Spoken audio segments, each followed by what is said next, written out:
नमस्कार, बिहार कथा में आपका स्वागत है। मैं दीपक कुमार गुप्ता और आज बिहार कथा की टीम शहर के तेज तर्रार युवा समाज सेवी शिल्पा शाह के साथ हम लोग बात करेंगे और हम लोग का मुख्य टॉपिक होगा आज का विवाह पंचमी, भगवान राम का विवाह। आपको ज्ञात होगा कि जब भगवान राम का प्राण प्रतिष्ठा हुआ मंदिर का, तो उसके बाद ये पहला ऐसा विवाह है, विवाह पंचमी। इसको हम लोग यहाँ बड़ी धूमधाम से मनाएंगे पूरे देश में। इसी क्रम में हम इसके बारे में मैम से जानकारी लेंगे। आपको ये भी बता दें कि इसके पहले विवाह पंचमी में हम लोग की टीम खुद अयोध्या में थी और हम लोगों ने देखा कैसे धूमधाम से वहाँ मना विवाह पंचमी। उसके पश्चात अपना वहाँ पर मंदिर का प्राण प्रतिष्ठा भी हुआ, लेकिन ये पहला विवाह पंचमी होगा जो मंदिर उद्घाटन के बाद भगवान राम, राजा राम का हम लोग विवाह देखेंगे और इसका बारे में हम लोग अवलोकन करेंगे। सबसे पहले हम जानकारी लेंगे, मैडम विवाह पंचमी है और आप क्या कहना चाहेंगे? नमस्ते Bihar, this is a very very happy and healthy life. जैसे कि आपने कहा कि राम कथा, राम जी के बारे में, तो ये एक खुद में ही बहुत बड़ा विषय है हम सभी के लिए, रामलला के लिए, जिनके हम अंश कहलाए जाते हैं। और जहाँ तक की बात है विवाह पंचमी, तो हमारे रामलला, हमारे सरकार की शादी का सालगिरह है, तो पूरे देश, पूरे भारत वर्ष के लिए बहुत ही महत्वपूर्ण है। इस दिन समस्त भारत, संपूर्ण भारतवर्ष राममय हो जाएगा। जैसे कि आप सभी जानते हैं, हम बहुत साक्ष्य और हम बहुत लकी हैं इस पल का, जब रामलला को विराजमान होते हुए हमने देखा है। कहीं ना कहीं हम अपनी पीढ़ी को ये कहानी स्वरूप सुना सकते हैं। तो ये बहुत ही आदरणीय और रिस्पेक्टेबल विषय है हमारे लिए, पूरे देश के लिए। पूरा देश जश्न मनाएगा।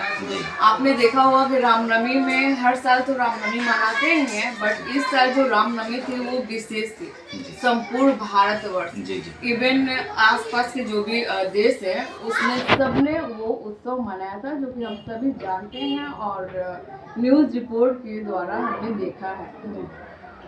चलिए, तो बहुत बड़ी जानकारी बताई कि मैम ने कि रामलला का ये पहला आपको विवाह हम लोग देखेंगे जो प्राण प्रतिष्ठा के बाद हुआ। और आपने देखा कि कितने उत्साह के साथ इस बार रामनवमी भी मनाया गया।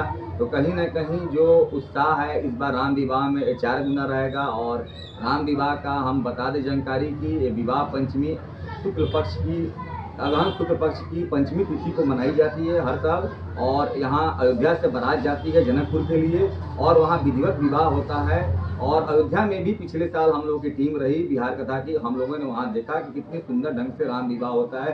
प्रति आश्रम, प्रति मंदिरों में हम लोगों ने देखा जुलूस निकलता है और 11-12 बजे रात तक मिठाई बंटता है, भोजन चलता है, दक्षिणा तक बढ़ती है। उसके बाद से राम विवाह का आयोजन होता है। भव्य आयोजन में सभी लोग हिस्सा लेते हैं। कई भागवत आचार्य, राम कथा आचार्य सभी लोग अपना आते हैं और अपना कथा का वहाँ पर अनुश्रवण भी करवाते हैं, लोगों को कथा का पान करवाते हैं। कहीं ना कहीं देखा जाए तो जो भगवान राम है ये जन जन के आराध्य हैं।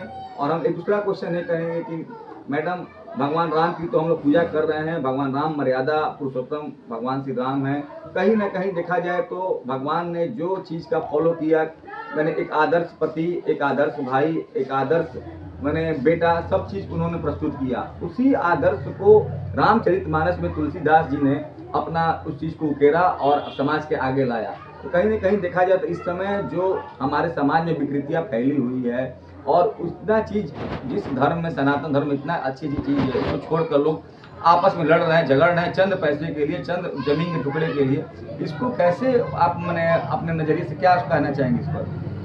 पहली बात तो वो पुरुष उत्तम श्री राम है, हम सब उनके अंश हैं। अगर हम उन्हें कॉपी भी करें तो हम नहीं कर सकते हैं, क्योंकि वो हमारे राम हैं, हमारे हृदय में बसते हैं। ठीक है। और जहाँ तक बात है कि लोग लड़ रहे हैं जमीन जायदाद या धन दौलत के लिए, तो हम ये बताएंगे कि हम कलयुग में हैं, कलयुग में हैं हम।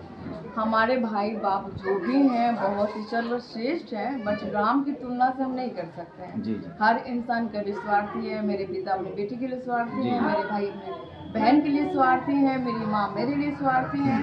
तो स्वार्थ कहीं ना कहीं टिका हुआ है एक दूसरे में, जो कि गलत हम नहीं बोल सकते हैं। अगर भाई भाई से लड़ रहे हैं तो वो शायद अपनी फैमिली के लिए लड़ रहे हैं, तो वहाँ पे उनका वो हो जाता है ना कि हमारी फैमिली, तो भाई को हम इग्नोर कर देते हैं, वो स्वार्थ हो जाता है। लेकिन उस चीज़ को हम कल्पना नहीं कर सकते हैं कि श्री राम वनवास को समर्पण कर लिया क्योंकि माता ने कहा है, क्योंकि माता ने कहा है वो हम कर लेते हैं। भगवान श्री भरत जी हैं, वो एक प्रेम है अपने भाई के लिए कि राज गद्दी पे वो नहीं बैठे, फिर भी उन्होंने उनके चरण को रख करके उतने वर्ष तक पूजा किया। तो ये बहुत ही एक अलग बात है। आज की जो जनरेशन है, हमारी जो जनरेशन है, मैं कहूँगी कि अपने ग्रंथ को जाने, समझे, पढ़ें। कहीं ना कहीं ये जो शरीर है किराए पे हम लेकर आए हैं, बिल्कुल हमें अपने घर वापस जाना है, तो हम अपने घर वापस जाना है। ये फिर जिसका है उसे लौटा देना है, तो पुण्य लेके जाएं और भागवत को अपनाएं। चलिए, तो आप लोगों ने सुना कि शिल्पा शाह मैम बता रही हैं कि आपको देखिए भगवान राम से कोई तुलना है ही नहीं, तुलना आप कर ही नहीं सकते हैं भगवान से, क्योंकि ये आपसी स्वार्थ की लड़ाई है। यहाँ जो हम लोग सब्जेक्ट बताएं, ये आपसी स्वार्थ के लिए भाई भाई से लड़ रहे हैं, भाई बहन से लड़ रहे हैं, माता पिता से भी बेटा लड़ जा रहा है, तो इससे कोई तुलना नहीं कर सकते हैं। दूसरा चीज़, हम एक चीज़ और जानकारी बता दें, जब भगवान राम का विवाह हुआ तो माँ सीता ने उनको प्रेम से एक और नाम दिया, जिसका नाम था करुणा निधान। यानी माँ सीता भगवान को इतना मानती थी, उनका व्यवहार इतना पसंद आया कि उन्हें करुणा निधान कहा। मैंने करुणा के सागर, इतना मैंने भगवान माया वाले थे कि सबको पर दया करने वाले थे, सबकी वो सुनने वाले थे, सबका भला करने वाले थे, तो उन्होंने करुणा निधान का नाम दिया। दूसरा चीज़ हम बता दें कि भगवान का जब आगे देखा जाए कि जब वनवास हुआ तो किस प्रकार से उन्होंने उस पर कोई भी टीका टिप्पणी न करते हुए सीधे अपने आप को बड़का वस्त्र धारण किया संन्यास का, और वो खुद निकल गए। लेकिन माँ सीता भी बोली कि नहीं, हम भी जाएंगे। बाद में उनको करने वाले थे, तो उन्होंने करुणा निधान का नाम दिया। दूसरा चीज़ हम बता दें कि भगवान का जब आगे देखा जाए कि जब वनवास हुआ तो किस प्रकार से उन्होंने उस पर कोई भी टीका टिप्पणी न करते हुए सीधे अपने आप को बड़का वस्त्र धारण किया संन्यास का, और वो खुद निकल गए। लेकिन माँ सीता भी बोली कि नहीं, हम भी जाएंगे। बाद में उनको बोले, भगवान राम ने बोले कि आप माँ से आज्ञा ले लीजिए, क्योंकि हम तो आज्ञा दे नहीं सकते हैं, भले हमारी धर्म पत्नी है।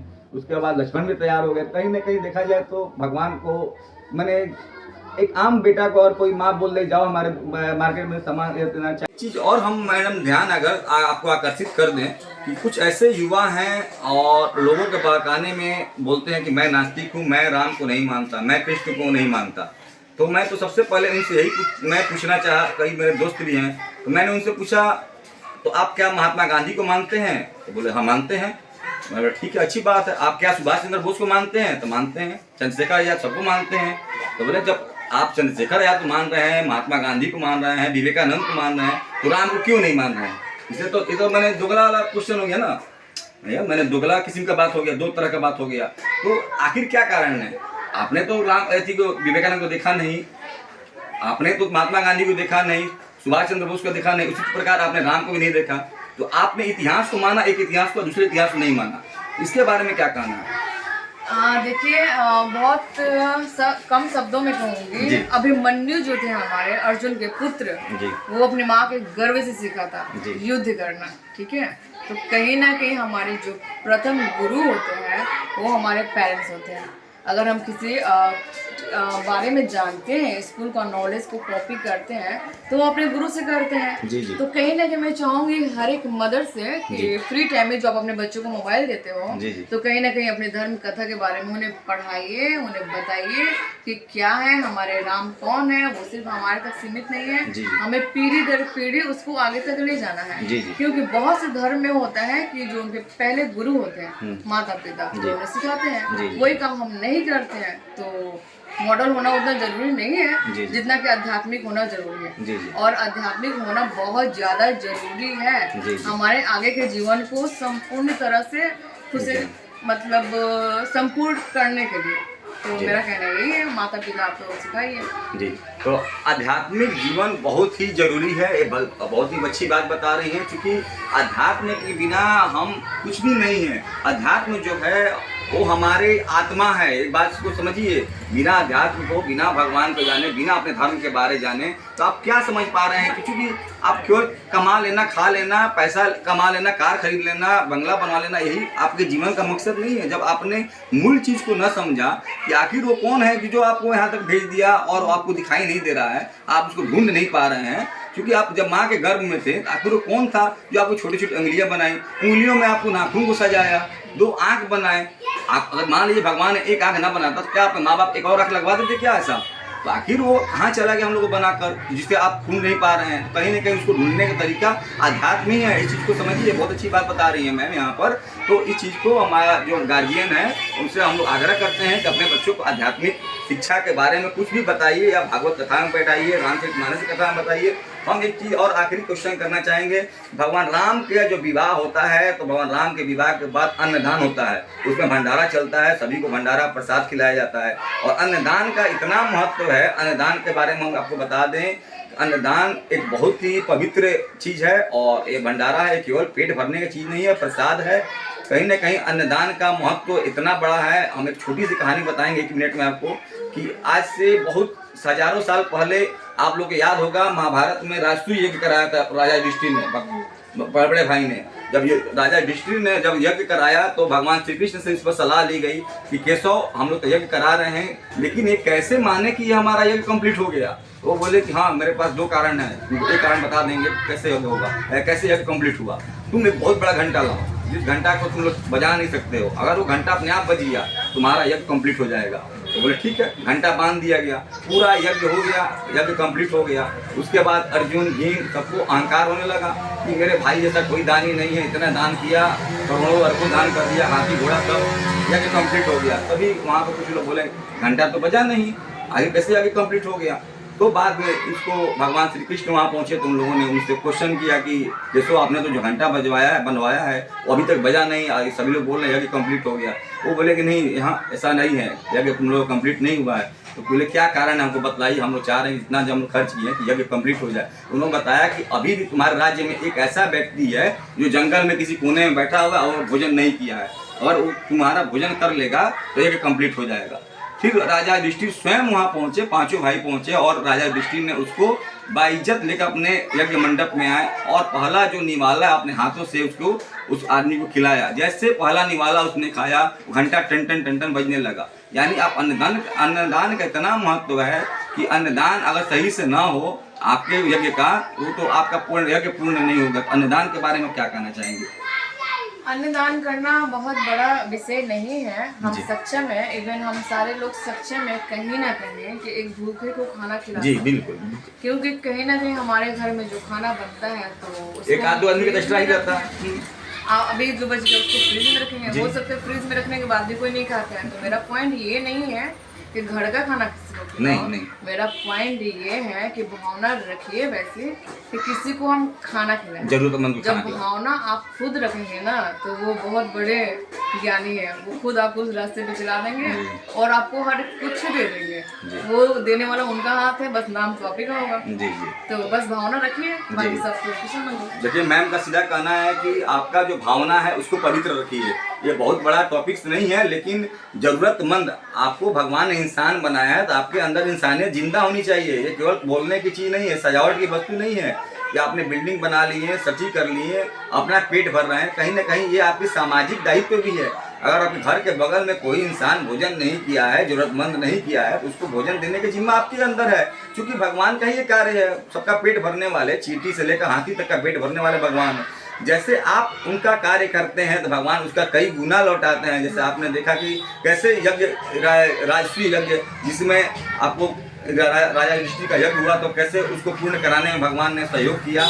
और यही यज्ञ में आपने देखा कि किस तरह आपको एक आदमी छूटने की वजह से उनका यज्ञ कंप्लीट नहीं हुआ। तो कहीं ना कहीं हम लोग को ये भी देखना चाहिए। आज हम लोग ऐसा भी देखते हैं, कोई बाबा जी आते हैं या मंदिर में कोई कार्यक्रम है तो हम लोग 5-5 हज़ार 10-10 हज़ार दान दे देते हैं। लेकिन हमारे बगल में कोई पड़ोसी का अगर व्यवसाय खत्म हो गया, छूट गया, तो उसको हम कहते हैं, या मंदिर में कोई कार्यक्रम है तो हम लोग 5-5 हज़ार 10-10 हज़ार दान दे देते हैं। लेकिन हमारे बगल में कोई पड़ोसी का अगर व्यवसाय खत्म हो गया, छूट गया, तो उसको हम पूछने भी नहीं जाते हैं कि भाई तुम आज भोजन किए कि नहीं किए, तुम्हारे बच्चा ने भोजन किया कि नहीं किया।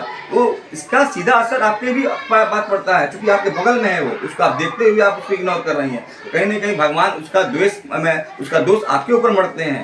कैमरामैन राजा के साथ मैं दीपक कुमार, बिहार कथा सिवान।